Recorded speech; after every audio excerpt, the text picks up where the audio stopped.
Please open your Bible to Genesis chapter number 3. Genesis chapter number 3 this evening.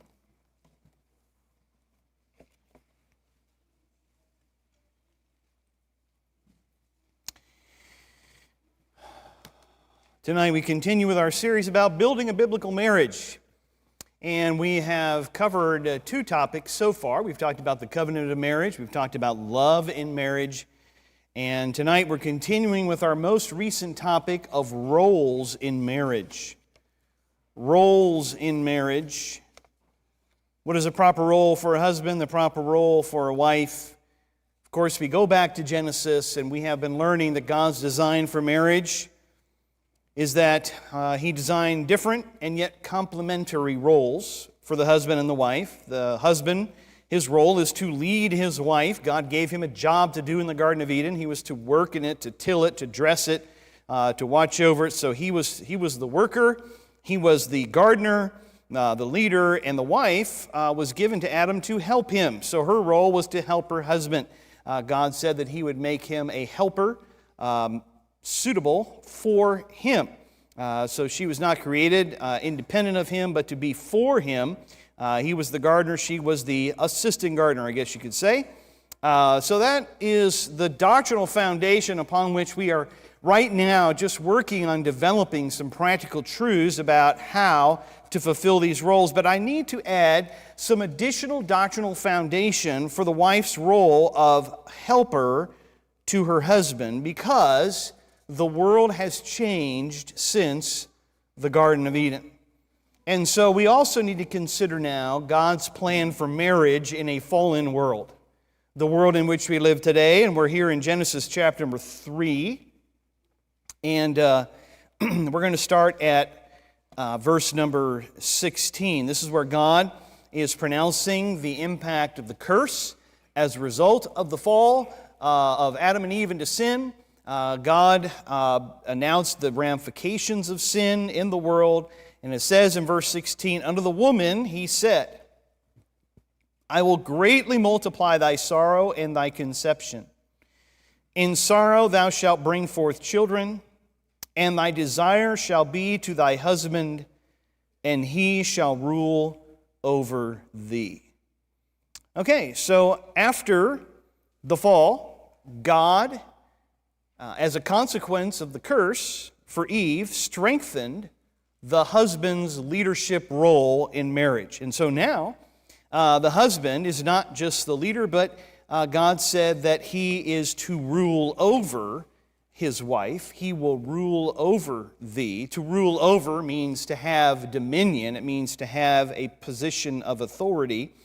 And the wife would now desire her husband. He said, thy desire shall be to thy husband. That word desire refers to a longing, a deep longing, an impulse, even a craving. And I think it's been, different commentators try to explain that in different ways, but I think basically he's talking there about the fact that God would implant in the woman a greater desire to be joined to a husband, even though it would bring her into a position of subjection to her husband, and the husband, for his part, would exercise authority over his wife. And so from now on, he would not just be her leader, he would be her authority, her ruler, if you will, just to take the words from the verse here. And she would be not just his helper, but his desirer. And this desire, might be, I don't know for sure, but it might be why little girls dream of their wedding day when little boys don't even know the girls exist.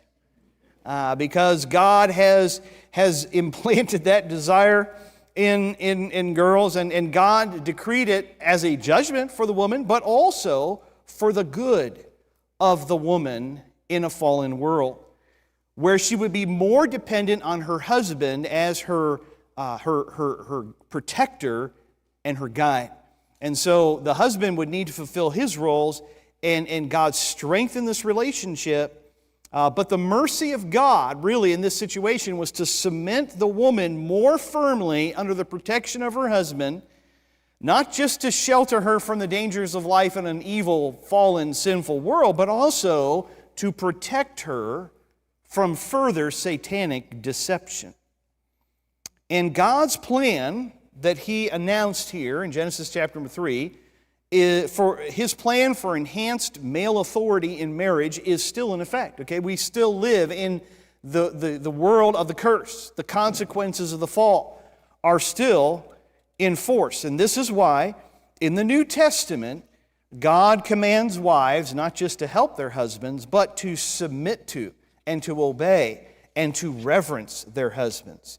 Now, the good news is that the ladies will not have to submit to their husbands in the new heaven and earth. We talked about that before. They won't even be married. We won't even be married in the new creation of God. But for now, the wife's position of submission is a continuing consequence of the fall. And so, for the last couple of messages, we focused on the role of the husband.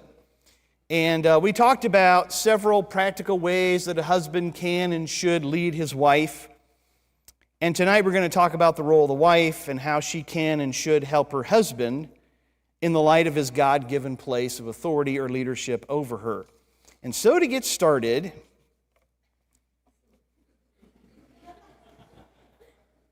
wait a minute. How did that slide get in here?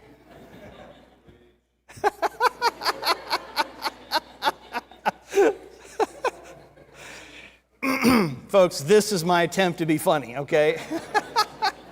This is an attempt at a little bit of humor here, okay? So please, ladies, do not be offended by this. This is not what we're talking about at all, okay? This is just trying to be cute, all right? So I thought that'd be fun. Anyway, in all seriousness, in this part of our study, we're going to follow the approach for the ladies of what not to do and then what to do in that role of helping her husband. And so, first of all, this evening, I want to deal with the what not to do. Potential pitfalls for wives, how wives should not help their husbands, things that will not help them in the biblical sense of her biblical role. Okay, so how a wife does not help her husband. I have quite a few of these. I'm not sure if I'll get them all done, but I hope that this will be helpful. And then later we will talk about the what to do. So we'll look at some of the roles for the wife as she does help her husband in the best possible way. So first of all, the first of these what not to do points relate to the use of the tongue. And so as we get started here, let's recognize the incredible verbal skills that God gave to women. So according to research, the average man says about 7,000 words in a typical day, while the average woman speaks about 20,000 words. That is by design. God created that woman so the man would not be alone. As we've studied in Genesis chapter number 2. So He made her to excel in the art of communication that would bring her husband joy by the sound of her voice and her delightful companionship. But too much of a good thing can be a bad thing. And so the tendency to talk too much is a particular temptation for some women, not all by any means. And by the way, some men can also suffer from the temptation to talk too much. We're all prone to the misuses of the tongue. But from my counseling experience, many husbands do suffer under the critical tongues of their wives. And so the first way that a wife does not help her husband, she does not help him by arguing with him.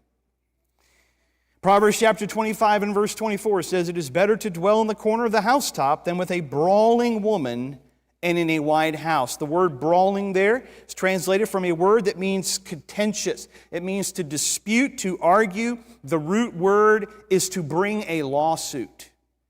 Okay, so this is a woman here, a brawling woman. This is a woman who is always haranguing her husband or the other members of her family with her tongue. She always thinks that she knows what is best. She has to be right. She has to have the last word. Now, we've already discussed this, but yes, a wife should be able to express her opinion. She should feel free under her husband's leadership. He should cultivate that freedom for her to be able to have his ear and to express her opinion. Her husband should seek out her wisdom. He should listen well to her. We already talked about that last week. But there also does come a time for her to stop sharing her opinion. So that's the first way, the first thing that she should not do, what not to do. And then secondly, a wife does not help her husband by nagging her husband. By nagging her husband. You know, no wife likes to be called or considered a nag. But nagging is a real problem in some marriages. Let me define the term. What does it mean to nag? According to the Oxford Dictionary, is to, quote, annoy or irritate a person with persistent fault-finding or continuous urging. In other words, either that wife is criticizing her husband all the time or she's on his case all the time to do something that she thinks he needs to do.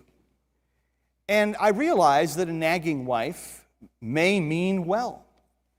She may be sincerely convinced that her husband needs to get up and get busy. And maybe he is a lazy lump of lard, always lying around on the sofa. Maybe he's not listening like he should. But she will not help him by writing his case. Nagging just makes him want to tune her out. Proverbs chapter number 19 and verse 13 says, the contentions of a wife are a continual dropping. The word dropping there is like a dripping. Okay? So a contentious woman is like a faucet that won't stop dripping. If you can't stop it, you're going to do your best not to hear it. I remember a while back, one of our smoke detectors, the backup battery in it died in the middle of the night. Does that ever happen to you? Why is it they only die in the middle of the night? I don't know why that is, but it's happened to me more than once. And so sure enough, I'm waking out of a dead sleep by this chirp. It's like, where is that coming from? So it's in the middle of the night. I do not feel like going out, getting the ladder, trying to figure out if I have a 9-volt battery somewhere, setting up the ladder, climbing up the ladder, changing the 9-volt battery, putting the ladder away, and then trying to go back to sleep. So I get up, I walk around, chirp. I figure out where it's coming from. What can I do to not hear that sound for the rest of the night? I can close a couple of doors. I could stuff my ears with cotton. I could put the pillow over my head. I'm going to do whatever I can. I can't stand for it to go on and on. I don't want to hear it anymore. That's kind of the description here of the nagging wife. So, the $64,000 question is, who gets to decide whether the wife is nagging? Nobody wants to answer that. Really, the husband does. The husband does. Now, husband, for your part, you should listen to your wife. You should pay attention to her concerns so that she doesn't feel like she has to repeat herself. I think a lot of times a wife would say, well, if I just knew my husband had heard me, I wouldn't repeat myself. And sometimes we need to do a better job on our end. Sometimes we are unresponsive. It is just possible, men, that sometimes we aren't listening like we should be.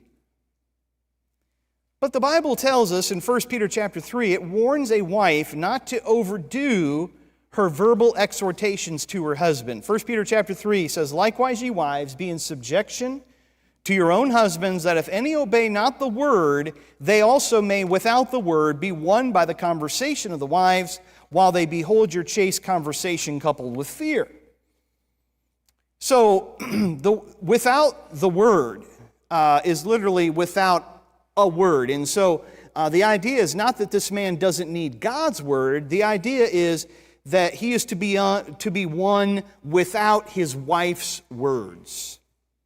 So the best way to win that husband who isn't doing right, maybe he's not living for the Lord, maybe he's not even saved, is not by nagging him, but by submitting to him without a word. So the best way to bring conviction to that sinning husband's heart is by showing him a personal example of sweetness, humility, and godliness, and living for the Lord without the nagging or the lecturing. Now, the context there of 1 Peter chapter 3 is, first of all, how a wife can win her unsaved husband. She wins him not by talking him into being saved, but by showing him her transformed life in Christ. That'll bring greater conviction than any word that she could ever say. But there's also an application here to how wives should relate to their husbands in general, as a general rule, even to believing husbands. Ladies, when it comes to verbal exhortations, it is often true that less is more. Remember that. Less is more. Without a word, contrasted with that chaste conversation, is the idea, let your life speak louder than your lips. And the fear part is talking about how that godly wife fears the Lord enough to sweetly submit to her husband, even when it's not easy for her to do so. She has that fear because she's obeying God and she's trusting God to take care of her. It's a big step of faith. So, a wife does not help her husband by nagging him. Let's go to number 3. She does not help her husband by constantly criticizing him. Maybe she's always telling her husband what he's not doing right or how to do it better, or she's quick to correct or to complain. She's using those verbal gifts that God gave her not to build up her husband, but to tear him down and wear him out. She's the hen and he is a henpecked husband. I have worked with couples like this. I remember years ago talking to a man on the phone. I was talking to this man on the phone, saved man who loved the Lord. In the background, his wife was talking the whole time. She kept interrupting him. She kept correcting him, telling him what to say, telling him what not to say, and she wasn't doing it very nicely either. And I was on the phone with this man thinking, I feel so bad for this dear brother because he can't say or do anything to his wife's satisfaction. Proverbs chapter 21, verse 19 says, it is better to dwell in the wilderness than with a contentious and an angry woman. This is the kind of thing that's described here by the idea of a contentious woman. And the husband is saying to himself, let me go live in the corner of the housetop. Okay, give me a cot in the garage. I'll go pitch a tent in the backyard. I'll go move in with the dog. I will take a long camping trip in the wilderness. Just get me out of here. There's been times over the years where men have confided to me that they try to look for opportunities not to be home, just so they don't have to be around their wives. And how sad that is. Proverbs chapter 14 and verse 1 says, every wise woman buildeth her house, but the foolish plucketh it down with her hands. Her hands represent her deeds. And maybe, and including, and maybe especially, how she uses her tongue. When she's using her tongue critically, she's tearing down her own house around her. When she's frequently telling her husband how to dress and how not to dress, how to behave and not to behave, where to go and where not to go, where to park and where not to park, how to drive and how not to drive, what to say and what not to say, how to do things and how not to do things, all the time. That is going on. He's becoming more and more bitter, or he's pulling deeper and deeper into his shell, and he's becoming less and less of a man.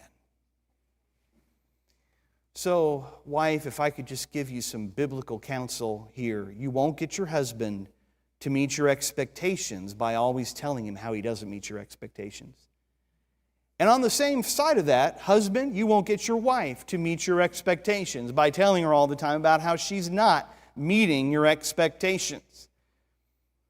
That kind of critical, destructive speech, whichever way it's going, from husband to wife or wife to husband, doesn't really matter, but it can become a self-fulfilling prophecy, becomes a feedback loop of greater and greater defeat and disappointment.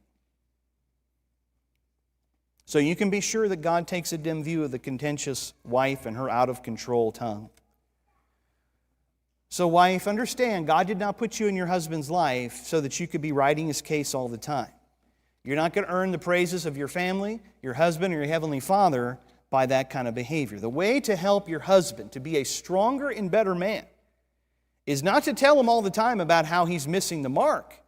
It's to tell him all the time that he's your man and that you believe in him and that you're there for him and that you have confidence in his leadership and that you're backing him up all the way.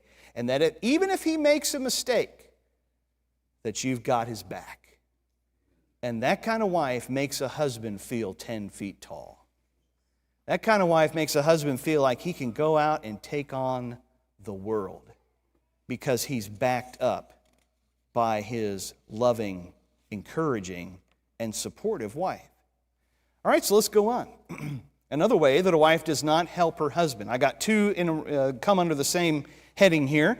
She does not help him by refusing to submit to him. She does not help him by trying to be the neck that controls the head of the home.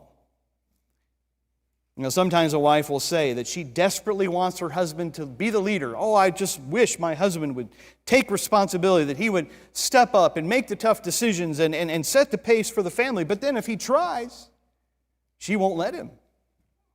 She wants him to be the head of the home, but she wants to be the neck that jerks the head around wherever she pleases. It's got to be her way or the highway. All right, so let me just give you an example. Let's say that the husband, in his role of leadership in that home and his authority in that home and as the head of the spiritual head of the home and the captain of that home, he's trying to fulfill his role, and he believes that it is right for them as a couple to spank their children when their children really need it. But wife refuses to allow that. Well, then she's taking the leadership away from her husband. And what is he going to do in that case if she just refuses to follow his biblical leadership? Well, I would suggest that usually a man will try to handle that in one of two ways. He may try to be strong, and he may try to step up and insist that she submit to his leadership because he's going to try to be the head of the home. He's going to try to take the leadership. But if he tries to do that, if he tries to lead and fulfill that role, he finds himself engaged in endless and escalating conflict with his wife, who wants to be in control for herself. And so if he's going to maintain control, if he's going to have control, he has to become even stronger and more authoritative. And the extreme of that could become, for example, an abusive husband. That would be on the extreme of that, where he is behaving abusively toward his wife because that's what he thinks has to happen in order for him to run the show. And that's obviously a very dysfunctional marriage. Now, another way a husband might respond to that, if he tries to lead but his wife shuts him down, she won't let him, she's going to be in control, and that's really the bottom line. You know, he might be the head, but she's going to be the neck and tell him what to do. He may give up and let his wife run the show. And a lot of men do this. They don't want to have contention with their wife. They don't want to be fighting with their wife, and so they just abdicate their responsibility. I'll just let my wife do it. It's just the easiest way to have peace in my home. I'll just let her be in charge, and I'll just go along for the ride. And in this case, he becomes more of a mouse than a man. And he pulls into his shell, and he chooses to be miserable on the inside rather than being constantly at war with his wife. And so the extreme of this would be the absent husband, that he's just not around. Maybe he leaves for good. So we don't want any of those kinds of dysfunction. And by the way, let me say a word to the husband here, okay? And so if you find yourself in a situation where your wife is really struggling to submit to your leadership, and you're trying to step up and lead, and she's not allowing that to happen, the best way for you to handle that is with loving and patient instruction. bringing your wife along with you as you faithfully lead the way. Remember what I said before about leading? You know, I told you about the tour of Washington, D.C., where I'm setting off, hey, let's go look at this next thing, and I turn around and nobody's following, okay? That's not really very good leadership. Leadership is getting those people to come along with you. So husband, sometimes what you have to do is your wife may really be struggling with fear about the direction that you want to go, and there may be difficulties that she's having, and maybe what you need to do is instead of saying, well, we're going forward, you know, I'm the trailblazer, so here we go, you know, and she is way out of her comfort zone. Maybe there needs to be more patient and loving instruction and explanation and helping your wife. Because if she's a good, godly woman, I believe she probably wants to be on the page with you. So helping her get on the page with you by being patient with her and communicating well and helping her to come along willingly as you lead the way. That's the best way to handle that, not those other ways, okay? But let's look at Proverbs chapter 27, verses 15 and 16. It says, a continual dropping in a very rainy day and a contentious woman are alike. Whosoever hideth the wind, and the ointment of his right hand, which bewrayeth itself. That is a hard verse to understand because of the archaic language there. To paraphrase, it simply means trying to restrain or control a contentious woman is like trying to restrain the wind or like trying to grab a fistful of oil. You ever try to do that? How does that work out for you? Well, it's just going to go right through your fingers, okay? So that verse really expresses the frustration many a husband has felt in trying to deal with his contentious or his unsubmissive wife. So a wife does not help her husband by refusing to submit to him or by trying to take the control herself. All right, another way that a wife does not help her husband is by manipulating her husband to get what she wants. By manipulating her husband to get what she wants. Manipulation has no place in marriage. Maybe you just need to write that down in your notes, okay? Let me say it again. Manipulation has no place in marriage. Why not? Because it's not loving. And we had a whole section on love in marriage. But manipulation is not about love. Manipulation is about getting what I want for myself.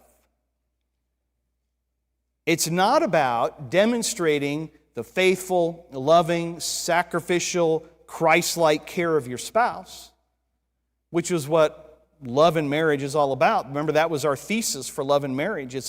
Marriage is an opportunity to demonstrate the faithfulness, the love, the sacrificial care of our spouse, of the Lord Jesus Christ, and how we fulfill our covenant with our spouse in marriage.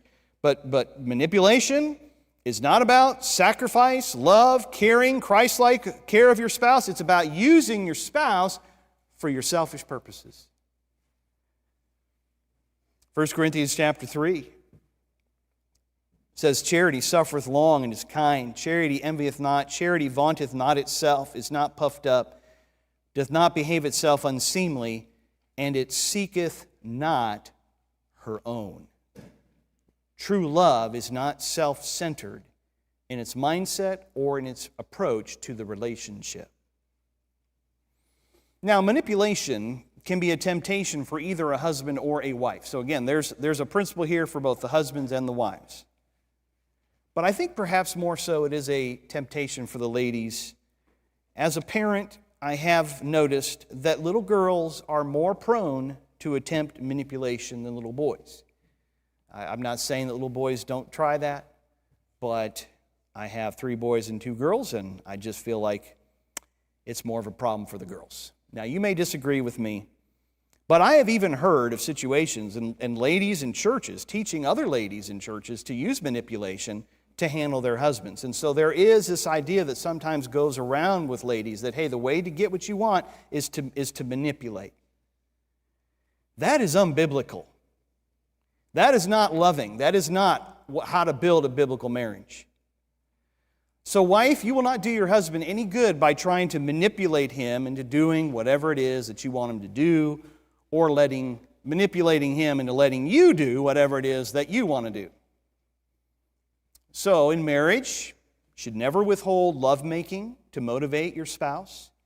You should never give your spouse the silent treatment. What are you doing when you give them the silent treatment? You're manipulating. You're trying to make them feel bad. Why? So that you can make yourself feel better and get whatever it is that you're trying to get from your spouse. You should not threaten things that you don't really mean. A lot of couples do this. They start throwing things out there. They don't really mean it, but they're using it as tools of manipulation. Well, if you don't like that, then I'll just leave then. Never say something that you don't really mean. And never threaten to leave or walk out on your spouse. Never threaten to divorce your spouse because you don't like something that your spouse is doing, and that's kind of the ultimate punishment that you're holding over their head. That is an ungodly way to talk. And I shouldn't have to say this. I shouldn't have to say this, but folks, I understand. There are times when people who say, hey, I'm a Christian, I know the Lord, and things come out of their mouths that should never come out of their mouths toward their spouse. Never say to your spouse, I hate you. Never, never, never. That is ungodly. You are sinning. You are taking a wrecking ball to your marriage relationship. When you use hurtful, unkind words, you can never pull them back. I mean, you can apologize for it later, but some damage is done. So don't do the damage. Manipulation is unloving. Such behavior should have no place in a loving, godly marriage. All right, let's keep on going. Another way that a wife does not help her husband is by holding her husband or her family back spiritually. By holding her husband or her family back spiritually. So last time we talked about the husband's role to be the head of the home, the spiritual leader of the home.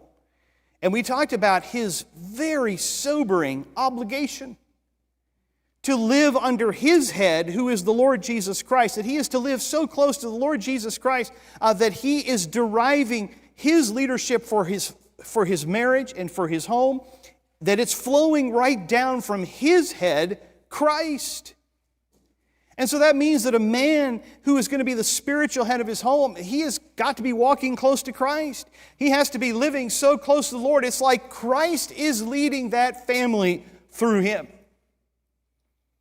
And so a man that's living under Christ will be out in front of his family spiritually. He'll be setting a pace spiritually. He'll be demonstrating faithfulness. He'll be modeling what it means to live a godly life for Christ.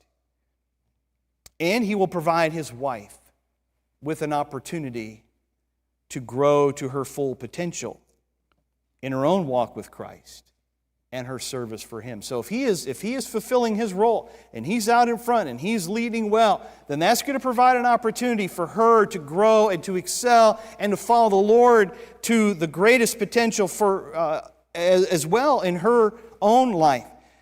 And so how sad it is to see wives being held back by their husbands who are not leading like they should. And folks, this is a common problem in churches and in Christian marriages. In fact, I want to read you a quotation from this book, Disciplines of a Godly Man. This is a book we've been using in a men's Bible study on Wednesdays. And I want to read you something he says in this book about this, where things are. He says, the reality is that men are much less spiritually inclined and spiritually disciplined than women. Women are more likely to believe in God, find religion important, attend religious services, pray, and attend Bible studies and prayer meetings.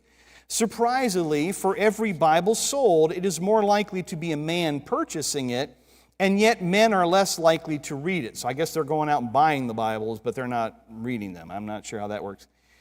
But it isn't just the Bible that men are less likely to read. Women overwhelmingly read more than men and buy more Christian books, fiction and nonfiction.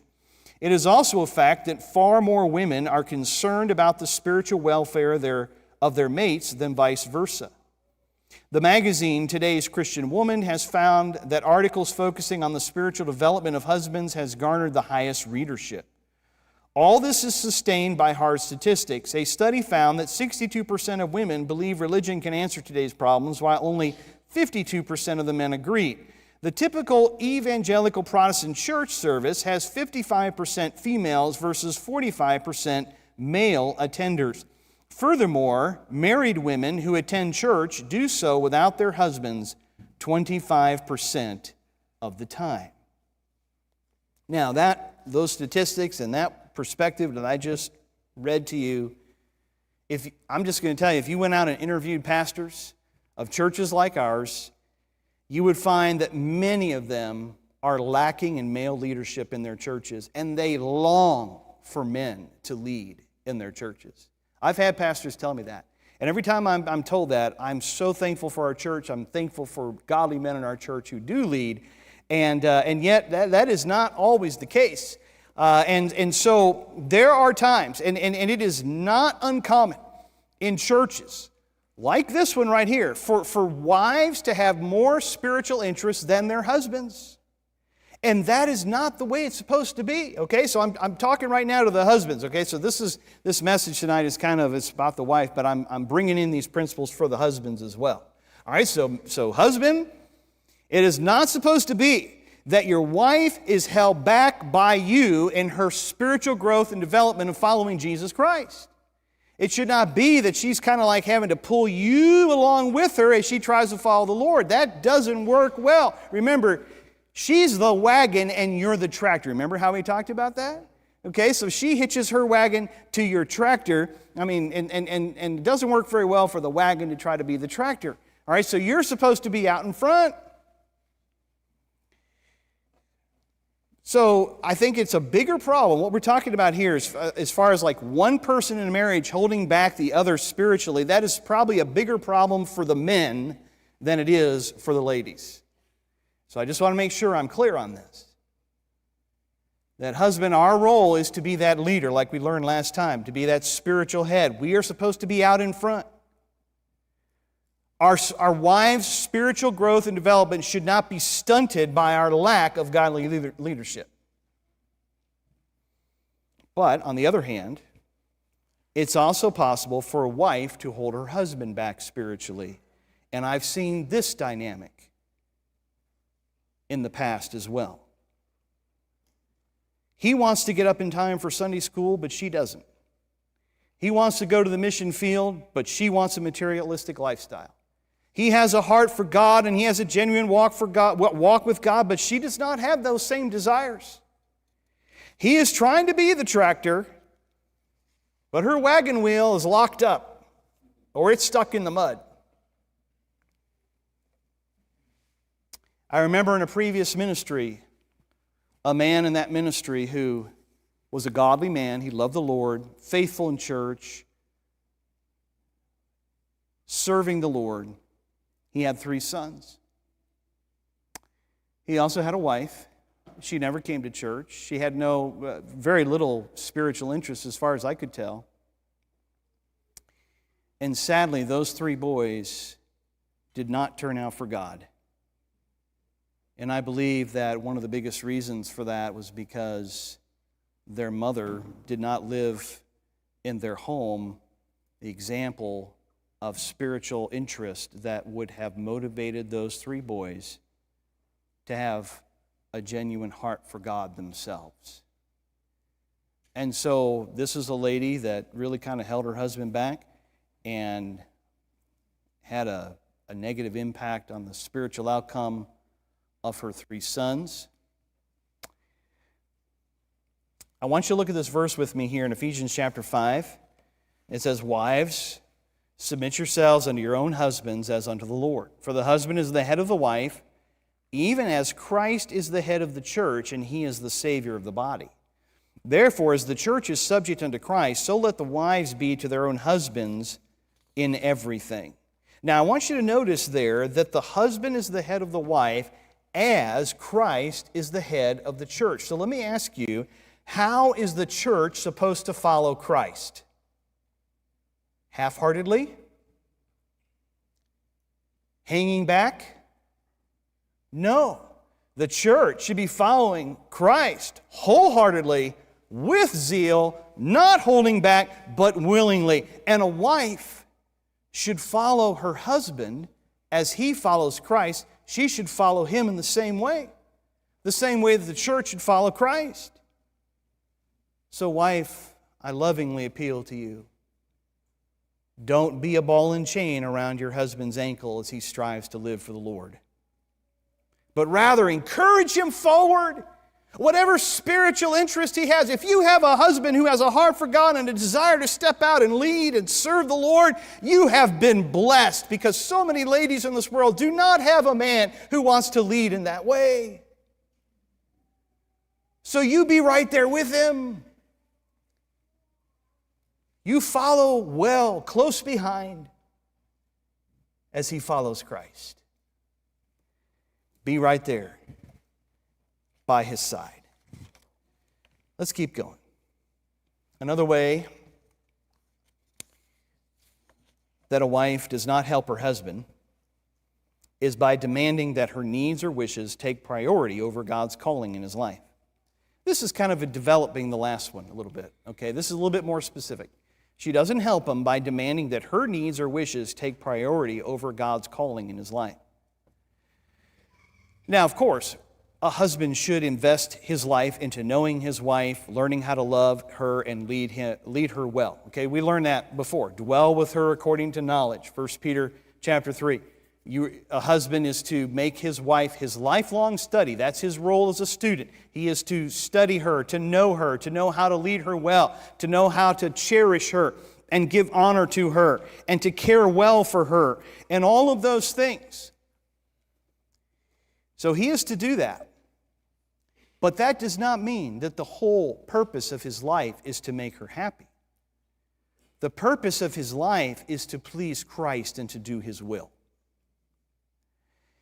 Remember that ultimately the man was not made for the woman.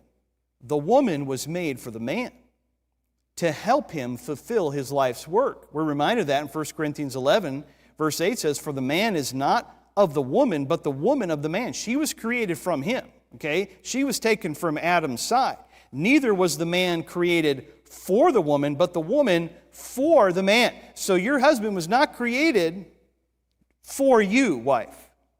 He was created to fulfill his role before God, and you were created to help him do that. So, on the husband's part, let me speak to the husbands here for a moment. On the husband's part, a husband should take care not to allow his wife to resent his life's work because he's too invested and he's too absent to properly minister to his needs and those of his family. So that's one extreme of the pendulum. And remember, as a husband, as a man, your role is to be a righteous man, and a righteous man fulfills all of his obligations. So that means that he fulfills his obligations to God, he fulfills his obligations to his wife, he fulfills his obligations to his family. He covers all the bases, and that requires some juggling. But God will help him to do that as he seeks that help from God.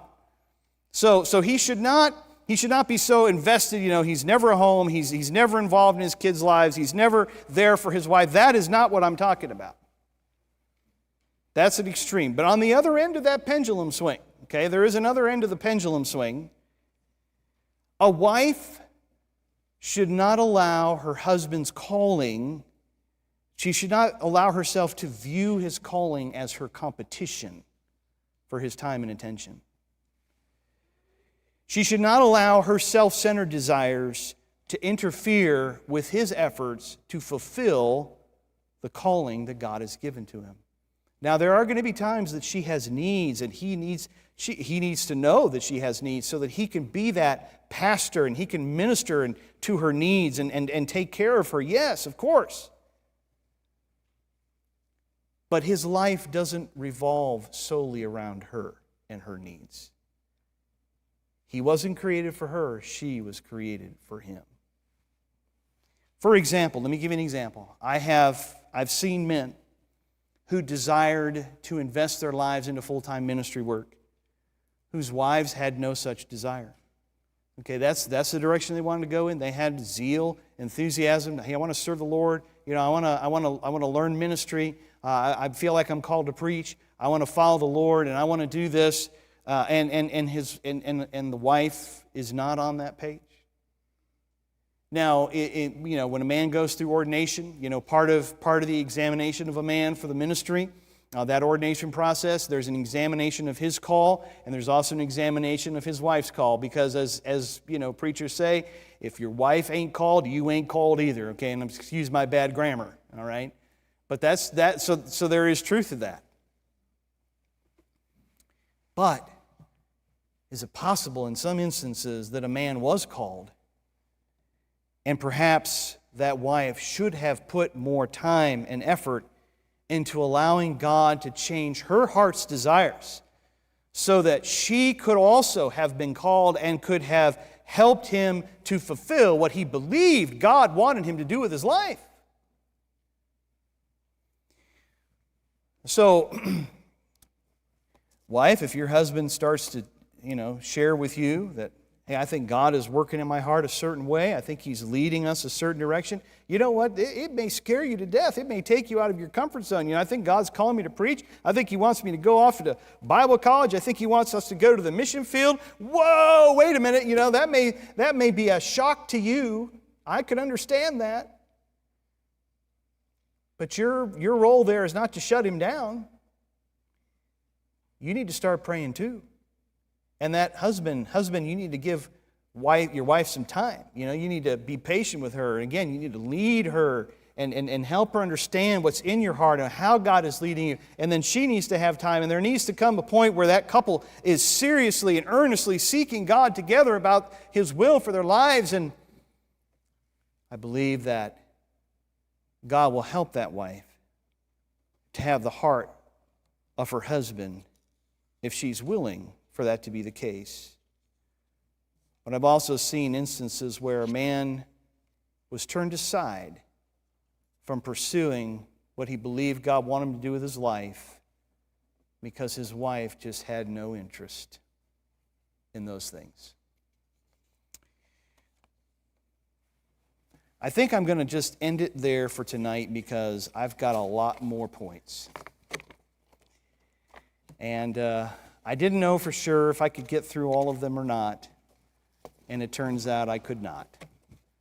So we'll pick it up there next time, and then we'll move into, on the what to do side, the helping roles of the wife for her husband. Let's just take a moment tonight as we wrap this up to bow our heads and close our eyes.